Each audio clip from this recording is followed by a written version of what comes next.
Black and Latino drivers are targeted by the NYPD for traffic stops more than any other groups, based on a study released by the New York Civil Liberties Union. That's right. The report not only highlights racial disparities, but the data also shows that these traffic stops are concentrated in specific neighborhoods. Donna Lieberman is the executive director of the New York Civil Liberties Union, joining us this morning with more details on the findings. So good to have you here. Thanks for having me. So Donna, a judge ruled the practice of stop and frisk unconstitutional 10 years ago, right? But you're finding that it is still happening, especially in communities of color. Where did the data show that it was most happening? Brooklyn, actually. Brooklyn is the biggest hot spot, but also Manhattan and the Bronx are close behind. And within the boroughs, obviously, they're targeted predominantly at Blacks and Latinos, in predominantly Black and Latino communities. And when out of Black and Latino communities, probably the case is that they're mostly trained on Blacks and Latinos. This is like, you're equating it to stop and frisk. It's not exactly the same. Actually, police have far more latitude, thanks to the courts, to stop drivers on the streets. And this gives them a lot of room for discretion and a lot of room for racial profiling and racial bias. So what we say at the NYCLU is, in fact, are these vehicle stops Eric Adams's version of stop and frisk? I see. So same thing, just a different way of looking at it. Quick question for you, because if you look at the numbers, they're really kind of disturbing. I mean, from January of last year to June of this year, the NYPD made more than 1 million traffic stops. What are most of these stops for? What's the violation? Well, all we know is that fully a third of them don't result in any action. And about 2/3 of them result in a summons, something like that. But what's interesting is that for Blacks and Latinos, fewer of the stops result in a summons than for whites. So it tells us about, or it gives us concern that maybe there's a little bit of pretext going on here. But you don't know what the initial stop is for, like that's not in the findings. We don't have that information. Right, okay. I think what's interesting, with stop and frisk, we had to fight the NYPD tooth and nail to get access to the data.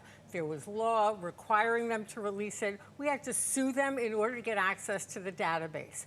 Funny thing, under Eric Adams, we had the right to get access to the data. We filed Freedom of Information requests. They wouldn't give us the database. Once we sued them, a court ordered us the right to get it. And guess what? When new data came out, we had to sue them again. Wow. What is with this guy? Didn't he say he was going to be the most transparent mayor? Do any of these stops end up in arrests? Yes, some do.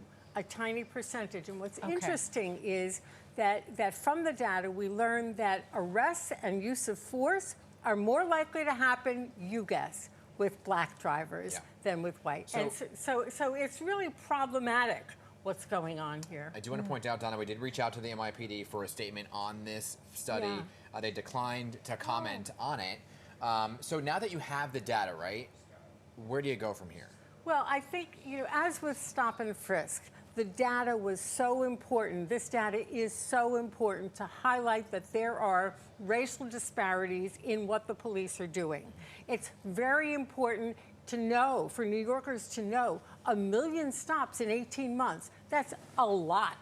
So A, we have to track it, and B, we can use this data to hold them accountable. The mayor is cutting back on social services all over the place. Well, why are we squandering important government resources in efforts that really don't serve a whole lot of function, except to turn driving while Black into a risky business? Driving while Black is not the same as driving while white. You have to anticipate you're going to get stopped by the police just for being in your car. And of course, which Black people, even there, it's predominantly trained at men and younger men.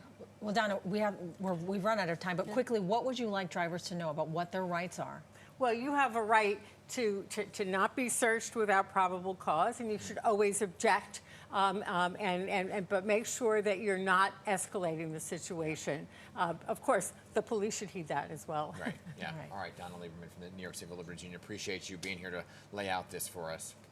And everybody, just a programming note for this week on Picks on Politics. This Sunday, I'll be going one-on-one with the school's chancellor, David Banks, talking a lot about the questions you have, migrant students in the classroom, plus his State of the School speech on how to improve reading, literacy for so many, bringing your questions directly to him. Plus, Frank Tarantino, the DEA special agent in charge. What's going on with fentanyl here in New York? So many illegal drugs, especially in light of what happened in the Bronx, that daycare where one child lost their life. We're going to talk to him about it this Sunday at 7:30.